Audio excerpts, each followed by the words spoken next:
Hello and welcome to online study best plus. मैं हूं अमित शुक्ला। आज हम लोग मॉडर्न हिस्ट्री की बात करेंगे और मॉडर्न हिस्ट्री में गांधीयन जो फेज है उसका जो पहला मूवमेंट माना जाता है वो चंपारण माना जाता है। तो चंपारण, अहमदाबाद, खेड़ा, फिर आगे चल के एनसीएम, सीडीएम ये सब करेंगे। तो आज हम लोग दो टॉपिक डिस्कस करेंगे, चंपारण को और अहमदाबाद मिल स्ट्राइक को। तो जैसा हम सभी जानते हैं कि 1915 में गांधी जी दक्षिण अफ्रीका से भारत वापस आ गए और भारत वापस आकर उन्होंने सबसे पहले साबरमती आश्रम बनाया, है ना। अहमदाबाद में साबरमती आश्रम बना दिया और वहां से अपना एक जो पहचान है वो उनकी इंडिया में उस आश्रम के माध्यम से फिर धीरे धीरे बढ़ना शुरू करेगी। इसी बीच 1916 में लखनऊ अधिवेशन होता है। इस लखनऊ अधिवेशन में, जिसे हमें पता है, जिसे अंबिका चरण मजूमदार जिसकी अध्यक्षता कर रहे थे, और इसमें पहली बार ये हुआ कि ये मुस्लिम लीग और इंडियन नेशनल कांग्रेस का एक ज्वाइंट सेशन है। अगर पूछा जाए कि किस अधिवेशन में ज्वाइंट सेशन किया दोनों ने, तो 1916 का लखनऊ अधिवेशन जिसकी अध्यक्षता अंबिका चरण मजूमदार कर रहे थे। यहाँ पे ज्वाइंट सेशन हुआ मुस्लिम लीग का और किसका, भारतीय राष्ट्रीय कांग्रेस का। यहाँ पे दो डेवलपमेंट साथ में हो रहे हैं। एक तरफ गरम दल और नरम दल जो एक्सट्रीमिस्ट और मॉडरेट्स थे, जिसमें कांग्रेस में फूट पड़ गई थी 1907 के सूरत अधिवेशन में, स्प्लिट हुआ था। उस स्प्लिट के कारण जो आइडियोलॉजिकल कॉन्फ्लिक्ट आए थे उनको कैसे सॉर्ट आउट किया जाए, मुस्लिम लीग को नेशनल मूवमेंट में कैसे शामिल किया जाए, इन चीजों को लेके वो हो रहा था। थोड़ा बैकग्राउंड समझते चलेंगे, उसके बाद उस पर पहुंचते हैं। तो 1916 का जो लखनऊ अधिवेशन है, देखिए 1916 का जो एलकेओ सेशन है, लखनऊ सेशन है, इसकी अध्यक्षता कर रहे थे एसीएम अंबिका चरण मजूमदार। इसमें दो लोग मिले, एक तरफ तो एक्सट्रीमिस्ट और मॉडरेट्स आपस में मिले, एक्सट्रीमिस्ट और मॉडरेट्स आपस में मिले, यानी गरम दल और नरम दल वाले आपस में मिले, और इनको मिलाने का काम किया था एनी बेसेंट ने। दूसरी तरफ इंडियन नेशनल कांग्रेस और मुस्लिम लीग भी एक दूसरे के पास आ गए और इनको मिलाने का काम किया था बीजी तिलक ने। किसने किया था? बीजी तिलक ने। अच्छा, यहां पे आप बताएं क्यों मुस्लिम लीग आई होगी, शामिल क्यों हुई होगी? उसका सबसे बड़ा रीजन ये होता है कि मुस्लिम लीग की, आपको पता है कि 1906 में जब मुस्लिम लीग का गठन हुआ, तब से लेके 1909 में जब उनको पृथक निर्वाचन या सेपरेट इलेक्टोरेट मिला। सेपरेट इलेक्टोरेट का अर्थ होता है कि अगर कोई कैंडिडेट को, किसी कम्युनिटी को सेपरेट इलेक्टोरेट मिला है, तो उसका अर्थ होता है कि जब उस कम्युनिटी का कोई व्यक्ति इलेक्शन में कंटेस्ट करेगा तो केवल उसी कम्युनिटी के लोग वोट दे सकते हैं। उदाहरण के लिए, अगर मुस्लिम को पृथक निर्वाचन 1909 के पार्लियामेंट्री फॉर्म में मिला है, तो केवल मुस्लिम व्यक्ति ही उस चुनाव में वोट डाल सकते हैं, कोई अन्य वोट नहीं डाल सकता था।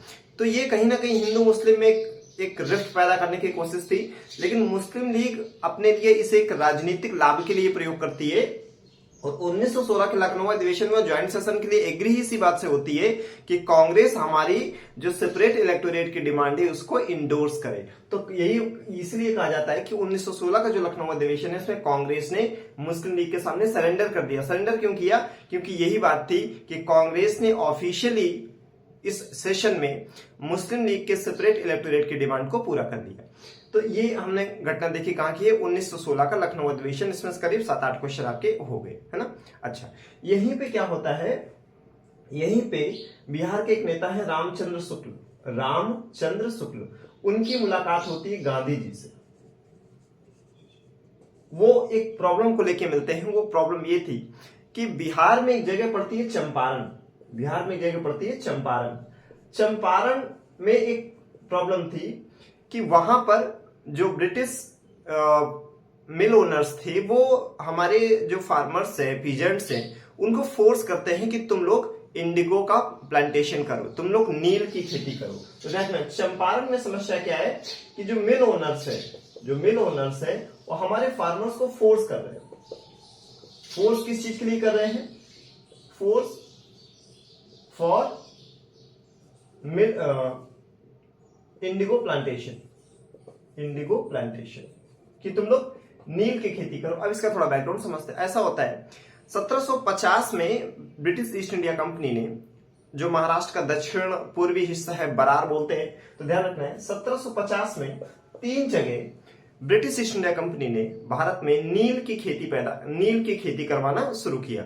नील मतलब क्या? एक तरह का नेचुरल डाई है जो कपड़ों में कलर करने के लिए यूज होता था, और इसे यहां प्रोड्यूस करके east India company Europe, America, China, अन्य मार्केट में सेल करता था। तो 1750 में 3 जगह, एक जगह है बरार, एक जगह अवध और एक जगह हो गई बंगाल। आपको पता है तब बंगाल के अंदर ही बिहार और उड़ीसा भी आता था।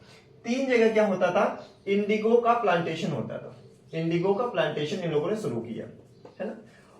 तो हमारे जो फार्मर है वो नील की खेती नहीं करना चाहते, क्योंकि भारत का जो किसान है वे जीवन निर्वाह के लिए कृषि करता है, वो अपने लाइवलीहुड के लिए फार्मिंग करता है, ना कि उससे पैसे कमाने के लिए। क्योंकि हमारे यहाँ पे more than 75% farmers are the marginal farmers, means उनके पास एग्रीकल्चर लैंड 1 हेक्टेयर से कम है, तो वो तो अपना परिवार अच्छे से खा पी सके इसीलिए खेती करते। तो ये कैश क्रॉप हो गई, मतलब पैसे के लिए पैदा की जा रही है ना, तो हमारे किसान नहीं चाहते। तो उन्होंने क्या नियम बनाया कि हम आपको बेहतर दाम देंगे, बढ़िया मुनाफा देंगे, और आप पूरे में ना करो तो कम से कम ऐसा करो कि जैसे आपका 1 बीघे में 20 कट्ठा होता है, तो उस 20 कट्ठे में से 3 कट्ठे में आपको नील की खेती करना है। तो 1 बीघे में होता है 20 कट्ठा, तो एटलीस्ट आपको 3 कट्ठे में नील की खेती करनी पड़ेगी। तो इसी समस्या को हम लोग बोलते हैं 3 कट्ठिया सिस्टम। तो इनिशियली इसमें कोई प्रॉब्लम नहीं थी, किसान खुशी खुशी इस सिस्टम को अडॉप्ट कर लेते हैं, जिसका अर्थ है कि आपको अपने खेत के 3/20 हिस्से में नील की खेती करनी है। अच्छा उनको मुनाफा मिल रहा था किसानों को, वो कर रहे थे। लेकिन इसी बीच एक डेवलपमेंट होता है। 1915 में जर्मनी ने क्या किया, सिंथेटिक डाई बना दिया। मतलब जो काम अभी नेचुरल डाई कर रही थी प्लांटेशन के थ्रू, वही काम अब एक सिंथेटिक डाई कर रही है, और धीरे धीरे उसने ब्रिटिश ईस्ट इंडिया कंपनी के मार्केट को कैप्चर करना शुरू किया। तो धीरे धीरे इसकी डिमांड कम होने लगी। तो अब इन्होंने क्या किया कि इसको हम कैसे कॉम्पिटिटिव बनाएं। तो कॉम्पिटिटिव बनाने का एक तरीका है कि कॉस्ट ऑफ प्रोडक्शन कम कर दिया जाए। तो जो ऊंचे दाम ये दे रहे थे हमारे किसानों को इंडिगो प्लांटेशन के बदले, वो ऊंचे दाम इन्होंने देना कम कर दिया।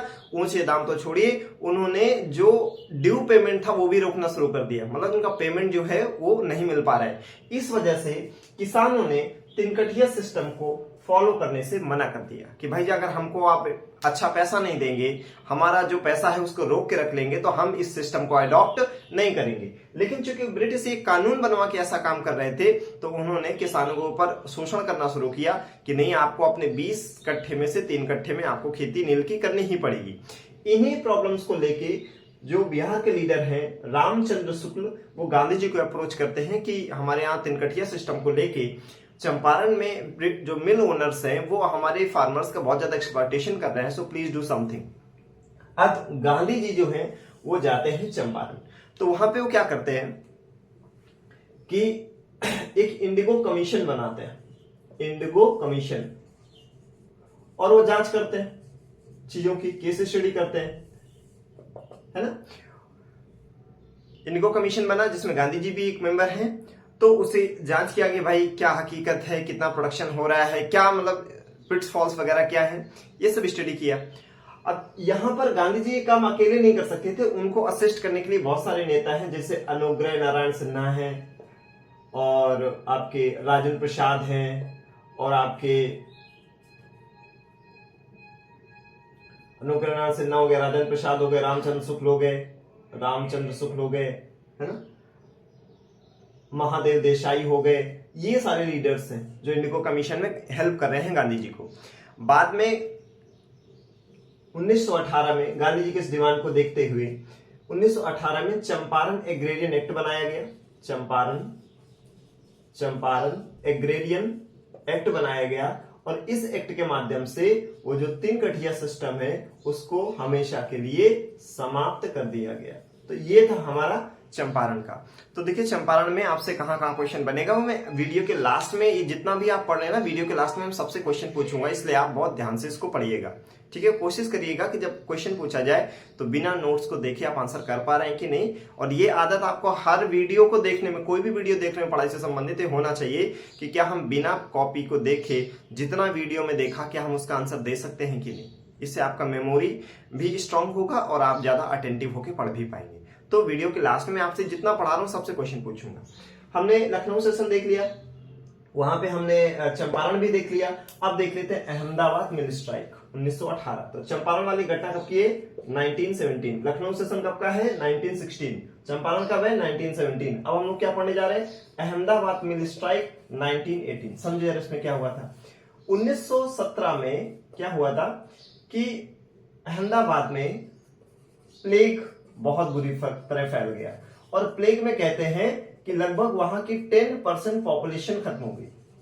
1917 में अहमदाबाद में फैले प्लेग के कारण लगभग वहां की 10% जनसंख्या मर गई, एक्सपायर हो गई, जिसकी वजह से अब जो वर्कर्स हैं उन्होंने उस एरिया से माइग्रेट करना शुरू कर दिया।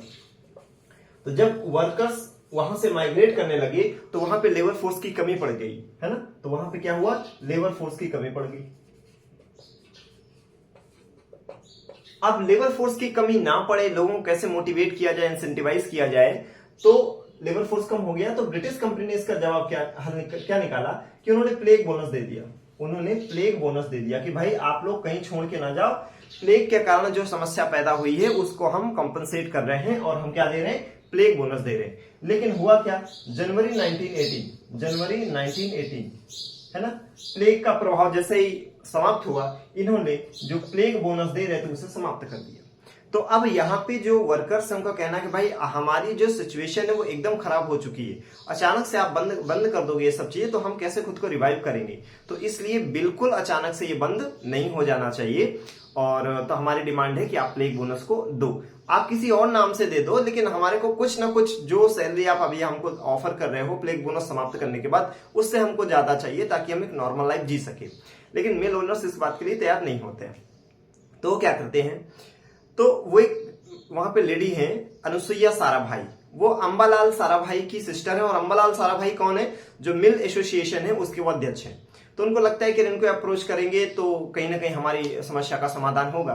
तो ध्यान रखना है कि अब जो वर्कर्स हैं वो अप्रोच करते हैं, वर्कर्स अप्रोच करते हैं किसको, अनुसुईया साराभाई को। और अनुसुईया साराभाई कौन है, अंबालाल साराभाई की सिस्टर हैं। और अंबालाल साराभाई कौन है, वो अहमदाबाद मिल एसोसिएशन के अध्यक्ष हैं, ध्यान रखना है।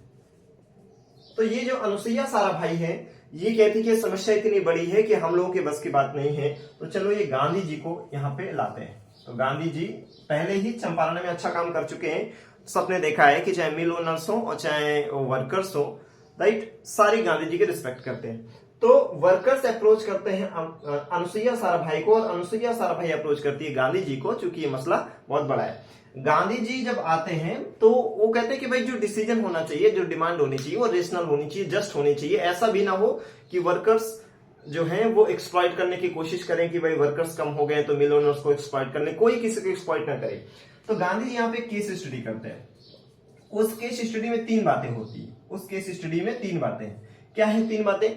गांधी जी ये कहते हैं कि भाई अदर जगह जो है वो सैलरी कितनी है, तो सैलरी का कंपैरिजन किया कि जैसे अगर कोई महाराष्ट्र में टेक्सटाइल ओनर्स हैं वो सैलरी कितनी ऑफर कर रहे हैं, एक तो ये क्राइटेरिया होना चाहिए। दूसरा, जो हमको नहीं बोलना है कि उस समय वर्ल्ड वार भी चल रहा है ना, 1914 से 1918, तो वर्ल्ड वार के कारण इन्फ्लेशन का इंपैक्ट है, तो इन्फ्लेशन का इंपैक्ट भी असेस करना होगा, महंगाई का प्रभाव भी देखना पड़ेगा। और तीसरा, वर्कर्स की लिविंग कंडीशन कैसी है ना, living condition of worker. In criteria के आधार पे गांधी जी ने कहा कि एटलीस्ट आप लोग को 35% सैलरी जो अभी ऑफर कर रहे हैं, 35% सैलरी क्या करना चाहिए, हाइक करना चाहिए। तो और इसके लिए गांधी जी कहते हैं, ये जब केस स्टडी किया तो उन्हें ट्राइब्यूनल बनाने की बात की कि हम एक ट्राइब्यूनल बनाते हैं और वो डिसाइड करेगा, ठीक। तो लेटर ऑन इन सारी चीजों का जो फाइंडिंग्स था, तो गांधी जी का ये कहना था कि भाई सैलरी में 35% का हाइक चाहिए। मिल ओनर्स ने कहा कि ये ट्राइब्यूनल का चक्कर छोड़े, हम ऐसा है 20% देने की बात कर रहे हैं। तो ध्यान रखना है, जो मिल ओनर्स हैं वो कह रहे हैं कि हम 20% सैलरी हाइक के लिए तैयार हैं, लेकिन जो वर्कर्स हैं वो वर्कर्स कह रहे हैं कि कितना होना चाहिए, वर्कर्स कह रहे हैं कि 50% होना चाहिए। लेकिन मिल ओनर्स का 20% बहुत कम है और वर्कर्स की जो डिमांड है 50% की वो बहुत ज्यादा है। तो गांधी जी ने कहा ना तुम्हारा हमारा सुनो, और कितना हाइक होना चाहिए, 35% हाइक होना चाहिए। तो मिल ओनर्स कहते हैं कि भाई जिसको काम करना है वो करे, जिसको नहीं करना है नहीं करे, हम 20% ही सैलरी हाइक करेंगे, बाकी लोग जाओ। तो गांधी जी यहाँ पे क्या कर देते हैं, सारे वर्कर्स को बोलते हैं कि तुम लोग स्ट्राइक कर दो, हड़ताल कर दो। गांधी जी वर्कर्स को बोलते हैं किस चीज के लिए, कि हड़ताल कर दो, कोई काम पे ना जाए, देखते हैं झुकेंगे कैसे नहीं। होता ऐसा है कि गांधी जी की बात में आके वर्कर्स मान जाते हैं कि चलो हड़ताल करते हैं, लेकिन जो मजदूर आदमी होता है उसकी इनकम में कुछ सेविंग्स होती नहीं है, रोज का कमाता है, रोज का खाता है। अगर वो काम पे नहीं जाएगा तो वो अपने परिवार का भरण पोषण कैसे करेगा? तो बहुत दिन तक वो स्ट्राइक कर नहीं सकता। और ये चीज मिल ओनर्स को पता है कि ज्यादा दिन तक हड़ताल चाह के भी नहीं कर सकते हैं, क्योंकि इनका परिवार भी ये रोड पे आ जाएंगे। गांधी जी धरने पे बैठे रहे, हड़ताल पे बैठे रहे, लेकिन वर्कर्स धीरे धीरे उनके पीछे से रेत की तरह निकलते जा रहे हैं। अगर किसी लीडर के पीछे के जो उनके समर्थक है, अगर वही पीछे छोड़ के जाने लगे तो लीडर का भी हौसला टूटता है। लेकिन फिर गांधी जी तो सबसे अलग है ना, इसीलिए गांधी जी बाकी जो नेता हैं उनसे अलग है, वो उनका हौसला नहीं टूटता है, गांधी जी हैं। तो गांधी जी क्या करते हैं कि सोचते हैं कि यार इनको वापस कैसे लाया जाए वर्कर्स को। अगर वर्कर्स स्ट्राइक पे नहीं आएंगे तो फिर उसका इम्पैक्ट जो है वो अच्छा नहीं जाएगा, जो हम हड़ताल कर रहे हैं वो अच्छा नहीं जा पाएगा, हम बार्गेनिंग अच्छे से नहीं कर पाएंगे। तो गांधी जी ने क्या किया, जब वर्कर्स काम पे वापस चले गए, जब वर्कर्स वर्क पे चले गए, तो गांधी जी ने इन वर्कर्स के खिलाफ कि हम तुम्हारे लिए लड़ रहे हैं, तुम्ही को कोई फर्क नहीं पड़ता है, गांधी जी ने पहली बार हंगर स्ट्राइक की। गांधी जी ने यहीं पर पहली बार क्या किया, हंगर स्ट्राइक यानी भूख हड़ताल। ध्यान रखना, ये जो भूख हड़ताल है गांधी जी की, ये कंपनी या मिल ओनर्स के खिलाफ नहीं है, बल्कि ये वर्कर्स के खिलाफ है, क्योंकि उन वर्कर्स को वो लाना चाहते हैं कि तुम लोग स्ट्राइक करो। गांधी जी की तबीयत खराब होते देख और कि गांधी जी हमारे लिए भूख हड़ताल लिए हैं, तो इसका एक इमोशनल सेंटीमेंट गया उन वर्कर्स पे। वर्कर्स दोबारा वापस आ गए और धरने पे बैठ गए। अब मिल ओनर्स को लगता है कि गांधी जी की प्रतिष्ठा के लिए ये वर्कर्स कितना भी अपना नुकसान करने को तैयार हो सकते हैं। फाइनली मिल ओनर्स ने गांधी जी की जो डिमांड थी कि कम से कम 35% सैलरी हाइक होना चाहिए, प्लेग बोनस नाम दो, कुछ भी नाम दो, लेकिन सैलरी में 35% का हाइक चाहिए, वो मान जाते हैं। और इस तरीके से अहमदाबाद मिल स्ट्राइक का मुद्दा भी समाप्त होता है। तो आज हमने 3 चीजें पढ़ी है, in short Lucknow session, Champaran और अहमदाबाद मिल स्ट्राइक। तो अब मैं आपसे क्वेश्चन पूछता हूं, आप बिना बोर्ड में देखे आप आंसर देने की कोशिश करें कि जो पहला क्वेश्चन है कि 1916 का लखनऊ सेशन किसने लीड किया था। क्वेश्चन पूछा जा चुका है। 1916 का लखनऊ अधिवेशन के अध्यक्ष कौन थे, नंबर 1। नंबर 2 क्वेश्चन है, किस अधिवेशन में कांग्रेस ने आधिकारिक रूप से मुस्लिम लीग के पृथक निर्वाचन की मांग को स्वीकार कर लिया था। In which session of Congress Indian National Congress officially accepted the demand of separate electorate of the Muslim League. दूसरा क्वेश्चन है। तीसरा क्वेश्चन है कि एक्सट्रीमिस्ट और मॉडरेट्स को लखनऊ सेशन में मिलाने का क्रेडिट किसे दिया जाता है। तीसरा क्वेश्चन है। चौथा क्वेश्चन है, मुस्लिम लीग और कांग्रेस को एक साथ लाने का काम किसने किया, यह आपका चौथा क्वेश्चन है। और पांचवा क्वेश्चन है कि किस सेशन में पहली बार एक द्विराष्ट्र सिद्धांत को बीज बो दिया गया था। In which session of Congress 2 nation theory seed has been sown, है ना। तो ये हो गए 5। छठवां क्वेश्चन है आपसे, चंपारण की जो घटना है वो किससे संबंधित है, वो कृषि से है, मजदूरों से है या युद्ध से है। 7वां क्वेश्चन है, गांधी जी को चंपारण मूवमेंट लीड करने के लिए किसने अप्रोच किया था। नेक्स्ट क्वेश्चन है, चंपारण कहां पड़ता है, ठीक है। नेक्स्ट क्वेश्चन है, चंपारण का जो सत्याग्रह है ना, इसको लीड करने वाला मुख्य व्यक्ति कौन है। नेक्स्ट क्वेश्चन है, जो अहमदाबाद मिल स्ट्राइक की जो घटना हुई 1918 में, तो गांधी जी को अप्रोच करने वाली उस लेडी का नाम क्या है जिनके पास वर्कर्स गए थे। नेक्स्ट, जैसे यहां पर आपके मैंने एक भी बताऊंगा नहीं, जैसे यहां पे लखनऊ में आके बिहार के नेता मिले थे ना, वहां पर गुजरात से एक लेडी आके मिली थी। नेक्स्ट क्वेश्चन है, अहमदाबाद मिल स्ट्राइक का मेन विषय क्या था, वो एग्रेरियन था या प्लेग बोनस को लेके था या वो फर्स्ट वर्ल्ड वार को लेके था या इनमें से कोई नहीं, ठीक। नेक्स्ट क्वेश्चन है, गांधी जी की डिमांड क्या थी कि सैलरी में कितने % का हाइक होना चाहिए, 20%, 50%, 35%, इनमें से कोई नहीं।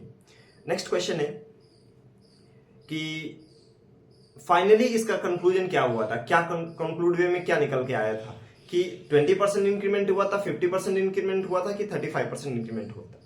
नेक्स्ट क्वेश्चन है, गांधी जी ने पहली बार भूख हड़ताल कहां पर की थी, ये आपको बताना है। नेक्स्ट क्वेश्चन है, गांधी जी की भूख हड़ताल थी किसके खिलाफ, ब्रिटिश प्रशासन के खिलाफ, या मिल ओनर्स के खिलाफ, या वर्कर्स के खिलाफ, या इनमें से कोई नहीं।